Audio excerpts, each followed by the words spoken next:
When I was planning Tanacon, I had a core group of people I called my executive staff. We were a tight group of about 5 people who worked tirelessly, sleepless nights planning this event.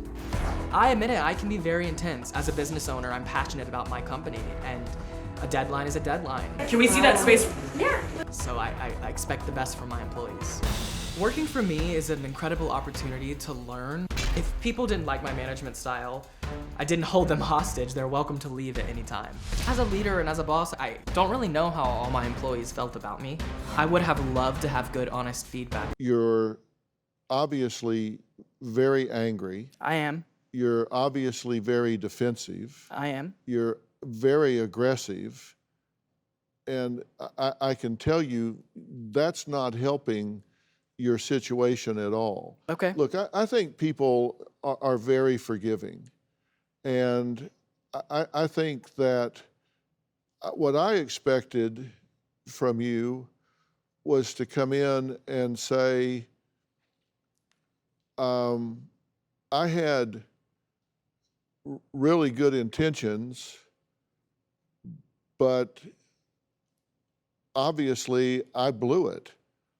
I didn't have foresight. I didn't see around corners. I didn't anticipate that the promotion for this was going to trigger people to come that weren't expected to come. And all that's true. We were overwhelmed, and the buck stops here. I'm the promoter. It's my job to anticipate, as a professional, what's going to happen and have the resources in place. And I blew it, and I was wrong, and I'm sorry for that. It did not go down professionally, and that was my job, and that stops with me. Yes, and sir. I have learned huge lessons from that. Indeed. And will be better in the future. And you've said none of that. You've said, I'm a victim, I'm being picked on. How am I supposed to know this? How am I supposed to know that? You're supposed to know that because you are a professional. And I did apologize, and I No, have. you didn't apologize. You gave an excuse cloaked as an apology with Dr. no Phil, I just genuine remorse whatsoever. I am remorseful. I just apologized to her, and I apologized to you before I said that. But at the end of the day, Well, I don't think she feels apologized to. I think she feels attacked. and vice versa. Now, Michael gave us a list of people to reach out to in support of him. Surprising, only a few responded. Now, one of those is currently a client of Michael's named Blake. And joining us from Reno, Nevada is Blake, who is a social media influencer with over 1 million followers. So Blake, how you doing today? I'm doing good, Dr. Phil. How are you? Well, it's good. I'm glad to meet you. Good to meet you too. You know about all of this situation, and you know Michael. What's been your experience Yeah. in dealing with him?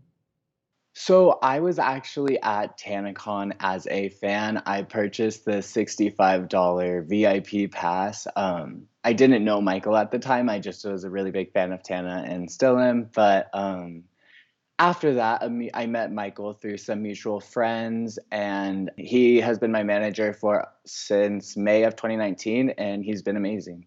Right. So do you think he's suffering from unfair treatment?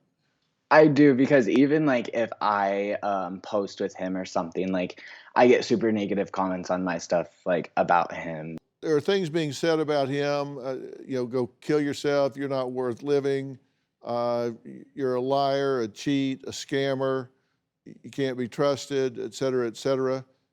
Has that been your experience in working with him? No. So how do you find him to work with? Working with Michael, he is like always so professional and just like always so bougie. But he is so professional, and he has just like overall just been an amazing friend for me. Like as my manager, I have been going through it for the last year or two, and like no matter what, he's just always been there for me, but like stayed strictly like professional, and he's my manager, and he helps me through so much, honestly. Do you have a story or a question for me? Click the link in the description and tell me what in the world is going on.